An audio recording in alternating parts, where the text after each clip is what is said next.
Queridos hermanos, iniciamos la lección divina de este viernes 29 de noviembre, viernes de la semana 34 del tiempo ordinario. Por la señal de la Santa Cruz de nuestros enemigos, líbranos, Señor Dios nuestro, en el nombre del Padre, y del Hijo, y del Espíritu Santo. Amén. Señor mío, Dios mío, creo firmemente que estás aquí, que me ves, que me oyes. Te adoro con profunda reverencia, te pido perdón de mis pecados y gracia para hacer con fruto este tiempo de lección divina. Madre mía Inmaculada, San José, mi Padre y Señor, Ángel de mi guarda, interceded por mí. En este día viernes continuamos la lectura del libro del Apocalipsis del apóstol San Juan, último día en este año litúrgico en que vamos a leer el Apocalipsis, porque mañana, sábado, que ya será la última lectura del año litúrgico, la dedicaremos a una fiesta de los apóstoles. Entonces, hoy día concluimos esa lectura del libro del Apocalipsis. Leemos el capítulo 20, versículos 1 al 4 y 11, y capítulo 21, versículo 2. Yo, Juan, vi un ángel que bajaba del cielo, con la llave del abismo y una gran cadena en la mano. El ángel sujetó al dragón, la serpiente antigua que es el diablo o Satanás, y lo encadenó durante 1000 años. Lo arrojó al abismo, lo encerró y puso un sello para que ya no pudiera engañar a los pueblos hasta que pasaran 1000 años. Después de esto, es necesario que lo suelten un poco de tiempo. Vi también unos tronos donde se sentaron los encargados de juzgar. Vi además vivos a los que habían sido sacrificados por dar testimonio de Jesús y proclamar la palabra de Dios, y a todos los que no adoraron a la bestia ni a su estatua y no se dejaron poner su marca en la frente ni en la mano. Estos revivieron y reinaron con Cristo durante 1000 años. Vi después un trono brillante y magnífico, y al que estaba sentado en él.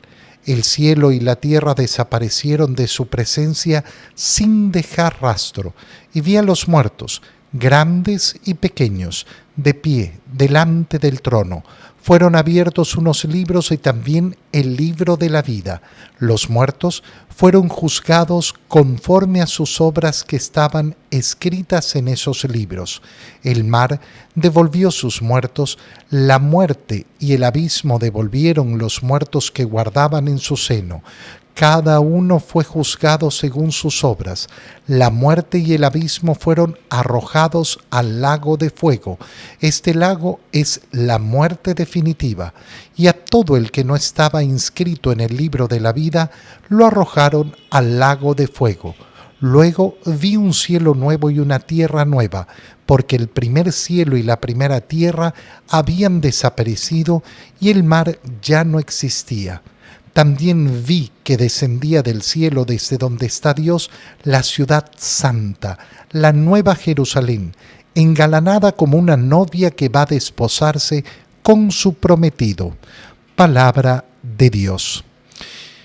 Como decíamos, es la última parte del libro del Apocalipsis que leemos en este año litúrgico, y siguiendo nuestra línea de meditación, de reflexión que debe conducirnos hacia esa oración profunda, lo que contemplamos en el libro del Apocalipsis es la victoria de Dios, la victoria ganada por nuestro Señor Jesucristo y que se hará manifiesta para todos. La victoria ya ha sido conseguida. Cristo no tiene que vencer, ha vencido ya al pecado, ha vencido a la muerte. Su victoria es absoluta. ¿Qué queda? ¿Qué resta? Resta que se manifieste de manera plena a toda la creación, pero no es algo que tiene que conseguir, no es algo por lo cual tiene que luchar. No, la victoria de Cristo es ya definitiva, no se ha manifestado a nosotros de manera plena, porque ya la podemos experimentar y vivir, como decíamos al final de nuestra reflexión ayer, a través de la Santísima Eucaristía, es decir, que el modo más pleno de vivir la victoria de Cristo es a través de la celebración de la Santa Misa. Dice Juan que vio al ángel que bajaba del cielo con la llave del abismo y una gran cadena en la mano. Primera cosa, el ángel sujetó al dragón. ¿Quién es el dragón? La serpiente antigua, que es el diablo o Satanás, y lo encadenó durante 1000 años. Decíamos en estos días justamente cómo no se trata de esa visión dualista entre el bien y el mal, como si fueran contrarios que están enfrentados en el orden sobrenatural sin que nosotros sepamos quién va a ganar. No, el mal no se compara con el bien. Para nosotros, desde una perspectiva muy pequeña, pudiera parecernos que el mal y el bien están ahí enfrentados. Dios no tiene rival. Qué importante es decir esto y decirlo verdaderamente con convicción. Dios no tiene rival. No está en guerra ni en pelea con nadie. Nosotros somos los que estamos en esa guerra. ¿Por qué? Porque tenemos nuestra libertad para decidir entre el bien y el mal. Y vemos cómo la serpiente, el antiguo dragón, que es el diablo Satanás, va a ser encadenado. El libro del Apocalipsis dice durante 1000 años. Bueno, ya pasaron 1000 años. Obviamente los tiempos son simbólicos, sabemos siempre que nadie sabe ni el día ni la hora. Lo arrojó al abismo, lo encerró y puso un sello para que ya no pudiera engañar a los pueblos hasta que pasaran esos 1000 años. Y después de esto, fíjate con mucha atención lo que dice el Apocalipsis, es necesario que lo suelten un poco de tiempo. Una pregunta muy profunda es justamente preguntarse ¿por qué Dios no ha encadenado al demonio? ¿Por qué Dios le permite al demonio seguir obrando? Y esta es una pregunta profundísima, porque uno pudiera pensar, bueno, si el demonio nos hace daño a los hombres, ¿por qué Dios le permite seguir actuando? Podríamos responder a esta pregunta diciendo del mismo modo que nos permite a ti y a mí seguir actuando. Oye, la maldad de Satanás, la maldad de todos los demonios, el rechazo del demonio a Dios no obliga a Dios a actuar de la misma manera. ¿A qué me refiero? Dios no odia a sus criaturas. Dios ama a sus criaturas. ¿Qué quiere decir esto? ¿Que ama a Satanás? Sí, por supuesto. Claro que sí. Dios ama a Satanás. No tiene respuesta de él. Fíjate cómo eso es aplicable a ti y a mí también. Dios te ama a ti y me ama a mí. A pesar de que tú y yo hemos cometido tantos pecados y hemos ido en contra de Dios tantas veces, Dios no está apresado por nuestra libertad. Dios no está apresado por nuestros actos. Dios no responde a la altura de nuestros actos. Dios actúa de acuerdo a su amor, a su corazón, en completa libertad, pero respetando efectivamente esa libertad. Entonces, ante la pregunta, ¿por qué permite que el demonio siga actuando? Bueno, de la misma manera como te permite a ti seguir actuando, de la misma manera como me permite a mí seguir actuando y decidiendo efectivamente entre el bien y el mal. Esa es la acción amorosa de Dios que permite nuestra libertad, porque el respeto hacia nuestra libertad es justamente la manifestación más profunda de ese amor de Dios. Vi también unos tronos donde se sentaron los encargados de juzgar. ¿Quiénes son los encargados de juzgar? Bueno, en primer lugar, los 12 apóstoles. Y vi además vivos a los que habían sido sacrificados por dar testimonio de Jesús. Fíjate qué interesante es cómo coloca en primer lugar el libro del Apocalipsis, ¿a quién? a los mártires. Por eso la Iglesia celebra a los mártires como el máximo del esplendor de la santidad. Por eso no celebramos del mismo modo a los santos y a los mártires. El martirio es la corona máxima, el dar la vida para testimoniar a Jesús y proclamar la palabra de Dios. Y vio también a todos los que no adoraron a la bestia, es decir, que no sucumbieron ante la tentación del demonio y no se dejaron marcar por él. Estos revivieron y reinaron con Cristo durante 1000 años. Y vi después un trono brillante y magnífico y al que estaba sentado en él. El cielo y la tierra desaparecieron de su presencia sin dejar rastro. Qué bonito es cómo se nos muestra la recreación del mundo, no como un proceso, sino simplemente como la recreación. En un instante dejan de estar, desaparecieron de su presencia el cielo y la tierra. Y se produce entonces lo que profesa nuestra fe, la resurrección de los muertos. Vi a los muertos grandes y pequeños de pie delante del trono. Fueron abiertos unos libros y también el libro de la vida. Los muertos fueron juzgados conforme a sus obras, no conforme a otra cosa, sino a las obras de cada uno de nosotros.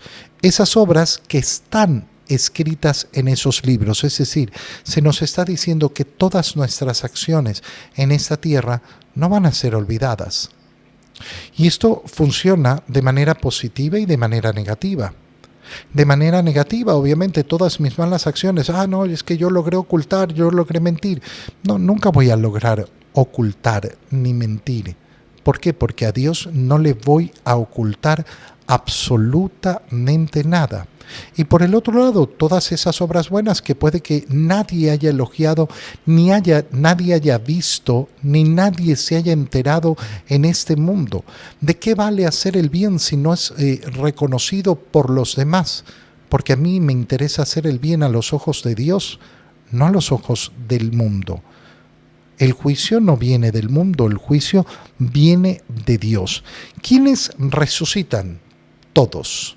El mar devolvió a los muertos, la muerte y el abismo devolvieron los muertos que guardaban en su seno y cada uno fue juzgado según sus obras. Y fíjate en esto porque es sumamente importante. La muerte y el abismo fueron arrojados al lago de fuego. ¿Qué significa esto? Que ha terminado el reino de la muerte, que la muerte ya no reinará más. Por eso cuando hablamos de la vida eterna, hablamos justamente de esto, que vamos a estar en una nueva condición en la cual ya no existe la muerte en el panorama. Sí, esto es lo que yo creo porque me lo ha transmitido el Señor. Qué importante es tenerlo presente cuando tenemos por delante la muerte. ¿Y cuándo tenemos por delante la muerte? Siempre. Siempre. Si estoy vivo en este mundo peregrino, estoy delante de la muerte. ¿Y qué debo pensar ante la muerte? Bueno, que al final del día es la puerta para entrar a esto, a la inmortalidad, a ese reino donde la muerte ha sido vencida, donde la muerte además no existirá más. Nadie se va a morir 2 veces. Me voy a morir, me voy a ir de este mundo y voy a resucitar. Y una vez que resucite, no moriré más. Todo al que no estaba escrito en el libro de la vida, lo arrojaron al lago de fuego. Y entonces vi un cielo nuevo y una tierra nueva. El primer cielo y la primera tierra habían desaparecido. Es decir, la recreación del universo. Y cómo desciende del cielo la nueva Jerusalén, la ciudad santa, engalanada como una novia que se va a posar con su prometido. Ya no es la imagen de la Jerusalén terrenal, sino la presencia de Dios en medio de nosotros, es decir, la visión beatífica de Dios en todo momento, la común unión con Dios permanentemente, eso es la vida eterna, eso es el paraíso. La ausencia de esto, el no poder gozar de esto, eso es el abismo en el cual han sido arrojados los que no estaban inscritos en el libro de la vida. En el Evangelio, leemos el Evangelio de San Lucas, capítulo 21, versículos 29 al 33. En aquel tiempo Jesús propuso a sus discípulos esta comparación. Fíjense en la higuera y en los demás árboles. Cuando ven que empieza a dar fruto, saben que ya está cerca el verano. Así también, cuando vean que suceden las cosas que les he dicho, sepan que el reino de Dios está cerca. Yo les aseguro que antes de que esta generación muera, todo esto se cumplirá. Podrán dejar de existir el cielo y la tierra, pero mis palabras no dejarán de cumplirse. Palabra del Señor. ¿A qué se refiere Jesús con que no pasará esta generación sin que se cumplan estas palabras?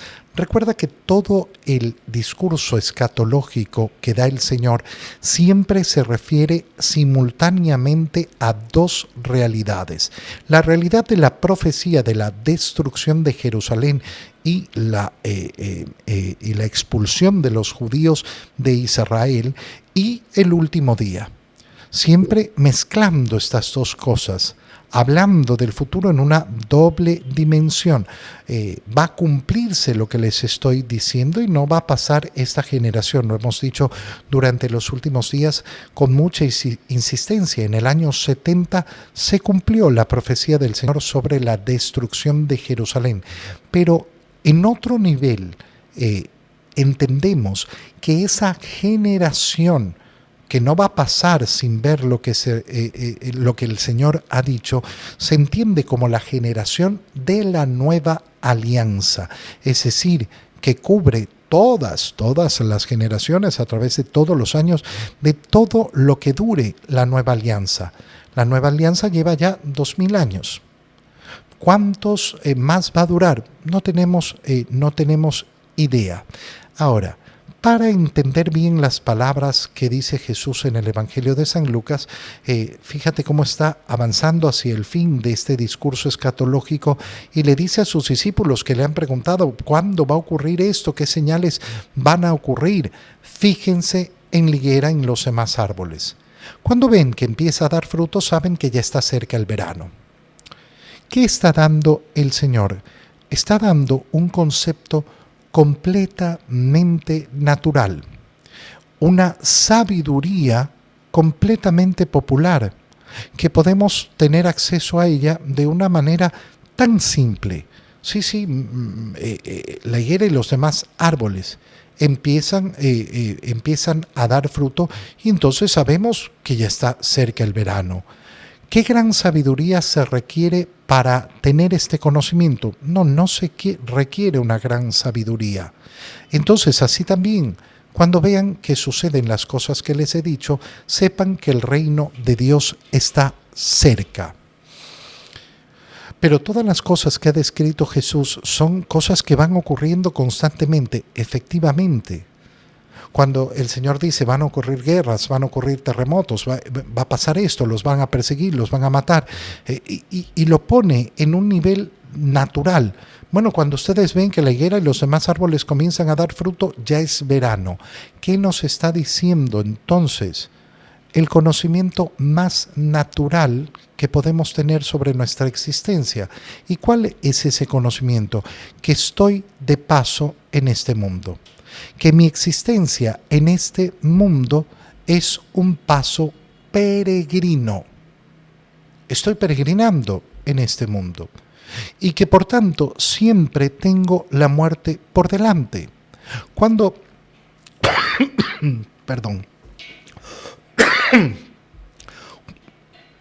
¿Cuándo debo estar preparado? Debo estar preparado siempre. ¿Por qué? Porque no soy dueño del futuro. ¿Cuándo tengo que estar reconciliado con el Señor? Constantemente. Te doy gracias, Dios mío, disculpas. Te doy gracias, Dios mío, por los buenos propósitos, afectos e inspiraciones que me has comunicado en este tiempo de Lección Divina. Te pido ayuda para ponerlos por obra. Madre mía Inmaculada, San José, mi Padre y Señor, Ángel de mi guarda, interceded por mí. María, Madre de la Iglesia, ruega por nosotros. Que el Señor los bendiga y los cuide en el nombre del Padre, y del Hijo, y del Espíritu Santo. Amén. Que tengan todos un muy feliz día.